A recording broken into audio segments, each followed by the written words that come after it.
Hi friends, मैं हूं आपका दोस्त सलामत अली खान और आपका स्वागत है आपके अपने यूट्यूब चैनल पर। हम डिस्कस कर रहे थे ट्रांसफॉर्मेशन को, जिसमें हम अफर्मेटिव टू नेगेटिव ट्रांसफॉर्म कर रहे थे। आज हम स्टार्ट करने जा रहे हैं कुछ और बेसिक रूल्स जिसके तहत अफर्मेटिव को नेगेटिव में चेंज किया जाता है। इसके अंतर्गत एफ यू को चेंज किया जाएगा नॉट मैनी में और ए लिटिल को चेंज किया जाएगा नॉट मच में। हो सकता है a few और a little से पहले आपको only भी देखने को मिले, जैसे he solved only a few question, तो हम इसको चेंज कर देंगे he did not solve many question। ध्यान रखिएगा only है वो यहाँ पर हट जाएगा, हो सकता है सीधा भी a few दिया होता, इस चीज को ध्यान रखिएगा। दूसरा देखिए he took only a little coffee, तो हम इसको चेंज कर देंगे he did not take much coffee। तो इस बेसिक रूल को ध्यान में रखिएगा। दूसरा, अगर वेरी दिया हुआ है तो उसे आपको a little में चेंज करना है, जैसे He was very tired, तो हम इसको चेंज कर देंगे He was not a little tired। इसके अंतर्गत कोई भी पास्ट पार्टिसिपल एडजेक्टिव वगैरह को आपको चेंज नहीं करना है, सीधा वेरी की जगह आपको a little लगाना है और नॉट का यूज आपको करना ही है। तो ये तो है बेसिक सी जानकारी। नेक्स्ट स्ट्रक्चर काफी इंपॉर्टेंट है, ध्यान रखिएगा। जब दो कंप्लीमेंट्री एक्टिविटीज को शो किया जाए जो एक दूसरे की कॉम्प्लीमेंट हो, तो ऐसे में देयर और विदाउट वाली स्ट्रक्चर आपको देखने को मिलेगी। आपको उसको ट्रांसफॉर्म करना होगा, तो वो करना है वेयर के बाद दो क्लॉज का यूज करके, जिनमें आपको देयर का यूज करना है। जैसे there is no smoke without fire, तो इसको हम कैसे चेंज करेंगे, ध्यान रखिएगा। सबसे पहले आपको यूज करना है वेयर का। अब आपको देयर प्लस बी लगा के दो एक्टिविटी शो करनी है, मतलब there is smoke, there is fire, ये दोनों एक्टिविटी आपको यहां पर रखनी है। लेकिन पहले कौन सी रखनी है, इस चीज का ध्यान रखिएगा। जो रिजल्ट है उसको पहले नहीं लिखना है। कहने का मतलब फायर का रिजल्ट स्मोक है, तो स्मोक वाली एक्टिविटीज को आपको बाद में रखना है। तो ये हो जाएगा where there is fire, there is smoke, दोनों तरफ देयर वाली एक्टिविटीज को आपको रखना है। आप इसको ऐसे नहीं कर सकते where there is smoke, there is fire, ये एक्टिविटी गलत शो हो जाएगी और सीक्वेंस के हिसाब से जो सिंटेक्स है वो भी गलत हो जाएगी, इस चीज को ध्यान रखना। नेक्स्ट स्ट्रक्चर जो कि एज सुन एज से शुरू होगी, और ध्यान रखिएगा इसको आपको चेंज करना है नो सूनर के बाद आपको इन्वर्जन यूज करके। कहने का मतलब नो सूनर के बाद आपको सबसे पहले हेल्पिंग वर्ब लगानी है, उसके बाद आपको सब्जेक्ट या वर्ब लगा के स्ट्रक्चर को इन्वर्जन में चेंज करना है। जैसे देखिए as soon as the thieves saw the police they ran away, तो यहां पर दो एक्टिविटीज ऐसी हैं जो समांतर क्रम में चल रही है, उनको आपको चेंज करना है। तो ध्यान रखिएगा सबसे पहले आपको यूज करना है नो सूनर का, तो यहां पर हमने चेंज कर दिया नो सूनर। दूसरा, नो सूनर के तुरंत बाद आपको डू डज डिड में से एक हेल्पिंग वर्ब का यूज करना है, और वो जो मेन वर्ब जिस टेंस में है उसके अकॉर्डिंग। जैसे यहां पर हमने देखा सो पास्ट टेंस वर्ब है, तो यहां पर हमें डिड का यूज करना है। तो नो सूनर डिड, अब आपको जो सब्जेक्ट है वो लगाना है द थीव्स। अब आपको पता है डिड के बाद जो बेयर इन्फिनिटिव आती है, अब सो यूज नहीं करनी है, आपको सी यूज करनी है। तो no sooner did the thieves see the police, अब बाकी जो एक्टिविटी है उसको वैसा का वैसा उतार देंगे दे रैन अवे। लेकिन ध्यान रखने वाली बात यह है कि नो सूनर के बाद हमेशा कंजक्शन जो आता है वो देन आता है, तो दूसरा क्लोज आप उतारने से पहले देन का यूज जरूर करोगे, तो यहां पर हो जाएगा देन। दूसरी इंपॉर्टेंट बात आपको ध्यान ये रखनी है कि जब एक सेंटेंस में दो क्लोज दिए हुए हो, तो आपको दोनों को नेगेटिव में ट्रांसफॉर्म नहीं करना है, एक क्लोज को ही आपको नेगेटिव में ट्रांसफॉर्म करना है। भले ही आप मेन क्लोज को कर दो चाहे सबऑर्डिनेट क्लोज को कर दो।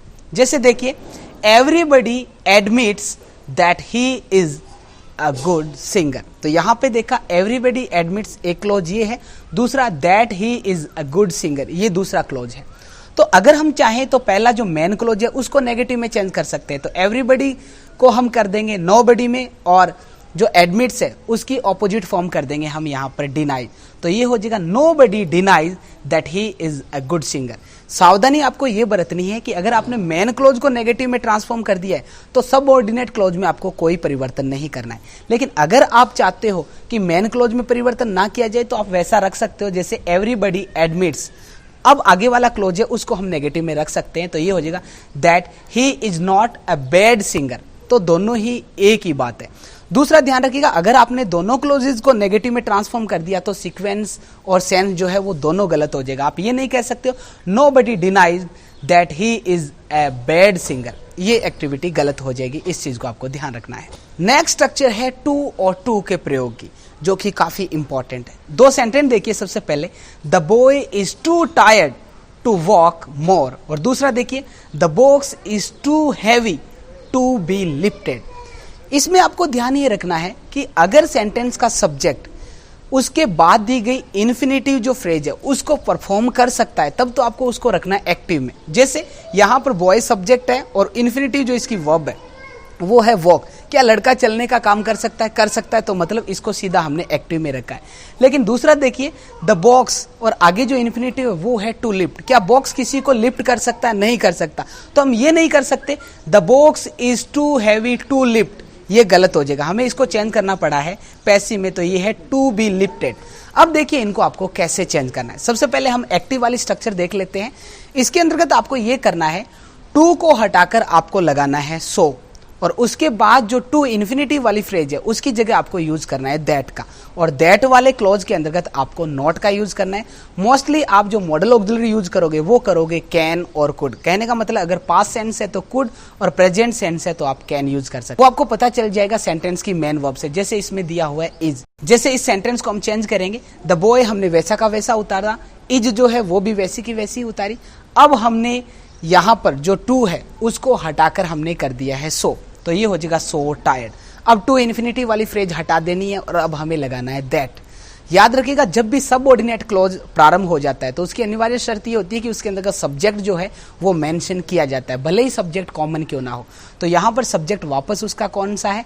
द बॉय है। तो अब हम द बॉय वापस रिपीट नहीं करेंगे, बेहतर रहेगा कि हम उसके लिए प्रोनाउन ही का यूज कर लें। तो ये हो गया ही। अब आपको यूज करना है या तो कैनॉट या कुड नॉट। तो यहाँ पे देखा बी की फॉर्म प्रेजेंट टेंस में, तो हम यूज कर लेंगे कैनॉट। आगे हमने लगा दिया वॉक मोर। इस चीज को आपको ध्यान रखना है। और अगर यही पास्ट टेंस में होती, जैसे the boy was too tired to walk more, तो हम कर सकते थे the boy was so tired that he could not walk more. इस चीज को आपको ध्यान रखना है। दूसरी बेसिक सी जानकारी ध्यान में ये रखनी है कि बहुत सारे विद्यार्थी क्या करते हैं, कैन और कुड का यूज करते जाते हैं। कैन या कुड का यूज तो आपको इस स्ट्रक्चर के अंतर्गत तब करना है जब वो बात हमारी कैपेसिटी की हो। जैसे इसमें कैपेसिटी को शो कर रही है कि वो वॉक नहीं कर सकता, लेकिन अगर यही होता the girl is too arrogant to attend the party, अब जो उसका एरोगेंस है वो पार्टी अटेंड करने में कोई कैपेसिटी शो नहीं कर रहा है बल्कि उसका नेचर और बिहेवियर शो कर रहा है, तो यहां पर हम यूज कर देंगे विल या वुड। अगर प्रेजेंट टेंस है तो विल और पास्ट सेंस रख रहा है तो वुड करना, तो हम कर देंगे the girl is so arrogant that she will not attend the party. इस चीज को आपको ध्यान रखना है। दूसरा, जब पैसिव वाली स्ट्रक्चर है जिसके अंतर्गत सब्जेक्ट दूसरा होता ही नहीं है, तो हमें क्या करना है। जैसे यही सेंटेंस हो the box is too heavy to be lifted, तो हमें क्या करना है, जो टू है उसको तो सो में चेंज करना ही है, तो ये हो जाएगा the box is so heavy. अब हमें यूज करना है दैट का, तो यहां पर हमने कर दिया दैट। अब देखिए दैट के बाद कोई दूसरा सब्जेक्ट है ही नहीं अपने पास, और जो बॉक्स है वो उस लिफ्ट वाली एक्टिविटी को कर नहीं सकता। तो आपके पास दो ऑप्शन है, या तो आप इसे पूरा पैसिव में रख लीजिए जिसके लिए आपको सबसे पहले सब्जेक्ट लगाना है, फिर आपको बी की फॉर्म और वर्ब की थर्ड रखनी है। तो यहां पर बॉक्स के लिए हम इट यूज कर सकते हैं, तो ये हो गया इट। अब इसे पैसिव में रख देंगे कैन या कैनॉट का यूज करके, तो ये हो जाएगा कैनॉट बी लिफ्टेड। दूसरा, अगर चाहते हो आप इट को वापस ना लिखो तो आप अपनी तरफ से सब्जेक्ट कोई भी मान सकते हो, और बेहतर रहेगा कि आप नो बडी का यूज या नो वन का यूज कर दो। तो ये ऐसे भी बन सकता है the box is so heavy that nobody can lift it। ध्यान रखिएगा, जब आपने दैट लगा दिया है तो उसके बाद जो प्रोनाउन है उसको मेंशन किया जाता है। जैसे यहाँ पे बॉक्स के लिए हमने इट यूज किया है तो उसे दोबारा मेंशन करना होगा, लेकिन टू वाली स्ट्रक्चर के अंतर्गत दोबारा से वही वर्ड उसके लिए यूज नहीं किया जाता है। इस चीज को ध्यान रखना है। जैसे ये होता the box is too heavy for me to lift, तो हम ये नहीं कर सकते the box is too heavy for me to lift it. जब भी टू वाली स्ट्रक्चर आपने यूज कर दिया तो सब्जेक्ट को दोबारा मेंशन आपको नहीं करना है, इस चीज को ध्यान रखना है। लेकिन दैट क्लॉज से स्टार्ट करते ही आपको सब्जेक्ट या ऑब्जेक्ट जो भी है उनको दो बार मेंशन करना है। जैसे हमने इसमें देखा the box is so heavy that nobody can lift it. इस चीज को आपको ध्यान रखना है। कई बार हमें पता नहीं चलता कि इट जो है वो किसके लिए यूज हुआ है, और दैट वाली स्ट्रक्चर के अंतर्गत हम क्या है इट का यूज कर देते हैं। जैसे देखिए it is too hot to go out, तो यहां पर बहुत सारे विद्यार्थी ये कर देते हैं it is so hot that we cannot go out it का यूज दोबारा कर देते हैं। लेकिन ध्यान रखिएगा इस सेंटेंस के अंतर्गत जो इट है वो किसी वस्तु के लिए यूज नहीं किया गया, बल्कि इट यहाँ पर एक इम्पर्सनल प्रोनाउन है, पर्सनल प्रोनाउन नहीं है, ध्यान रखिएगा।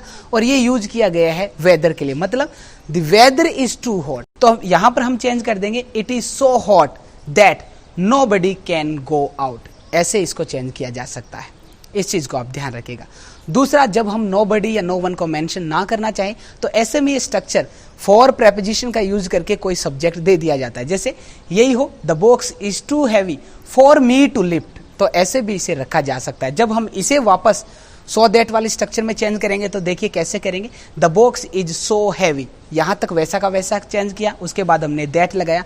अब जो फॉर के बाद जो भी ऑब्जेक्ट है उसको आप सब्जेक्ट बना दीजिए, जो मी है वो यहां पर हो जाएगा आई, तो ये हो जाएगा आई, फिर आगे कैन नॉट लिफ्ट इट, इस प्रकार से इसे चेंज किया जा सकता है। नेक्स्ट इंपॉर्टेंट बात ध्यान में रखिएगा, जरूरी नहीं है कि टू के लिए हम दैट क्लॉज के अंतर्गत नॉट का यूज करें। जैसे ये देखिए, the boy is too intelligent to solve this question. अब अगर बॉय इंटेलिजेंट है तो क्या क्वेश्चन को सॉल्व कर सकता है? कर सकता है। तो कहने का मतलब अब हमें नॉट का यूज नहीं करना है, तो ये हो जाएगा the boy is so intelligent that he can solve this question. इस चीज को आपको ध्यान में रखना है। लेकिन अगर यही होता the boy was too dull to solve this question, तो हम कर सकते थे।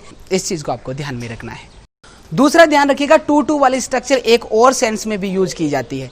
जब कोई चीज किसी के लिए सूटेबल ना हो तो ऐसे में भी टू की स्ट्रक्चर का यूज किया जाता है। जैसे the girl is too young for an air hostess, कि लड़की इतनी यंग है कि वो एयर होस्टेस नहीं हो सकती है। तो यहां पर हमें देखिए इसको कैसे चेंज करना है, the girl is so young that she cannot be an air hostess, तो इस प्रकार से भी इसे चेंज किया जा सकता है। जैसे he is too foolish for this post, तो हम चेंज कर सकते हैं he is so foolish that he is not suitable for this post, तो इस प्रकार से भी इन स्ट्रक्चर को रखा जा सकता है। तो इस प्रकार से इसका कोई फिक्स रूल नहीं है कि आप सीधा टू बी का यूज करो या सूटेबल वर्ड यूज करो, आप ऑप्शन के हिसाब से सही कर सकते हैं इन चीजों को। लेकिन आपको ध्यान में ये रखना है कि इन सर्कमस्टांसेज में ये स्ट्रक्चर जो है वो फिट होती है। दूसरा, कोई भी गारमेंट्स के लिए भी हम इस स्ट्रक्चर का यूज कर सकते हैं। जैसे the shirt is too long for me, तो हम इसे कर सकते हैं the shirt is so long that it does not suit me, तो इस प्रकार से भी इसे चेंज किया जा सकता है। नेक्स्ट इंपॉर्टेंट बात यह है कि टू वाली स्ट्रक्चर के अंतर्गत फॉर और जेरेंड का यूज भी किया जा सकता है। तो उसको आप कैसे चेंज करोगे? जैसे the girl is too old for rebuking, लड़की इतनी बड़ी हो गई है कि उसे डांटना नहीं चाहिए, तो ऐसे में आप शुड मॉडल ऑक्सिलरी का यूज कर सकते हैं। जैसे the girl is so old that she should not be rebuked, अगर आप दूसरा सब्जेक्ट नहीं लगा रहे हो तो इसे पैसिव में रख सकते हैं या आप सब्जेक्ट मान सकते हैं, जैसे वी शुड नॉट रिब्यूक हर, तो ऐसे भी स्ट्रक्चर को रखा जा सकता है। तो आई थिंक ये सारी स्ट्रक्चर आपको अच्छे से सॉल्व करनी आ गई है। आई होप कि इन सारी स्ट्रक्चर को आप बेहतर तरीके से एग्जाम में भी समझ कर सकते हो। फिलहाल इस वॉल्यूम में इतना ही, मिलते हैं इसके नेक्स्ट पार्ट के साथ और कुछ नई इन्फॉर्मेशन के साथ। तब तक के लिए दीजिए इजाजत, शब्बा खैर।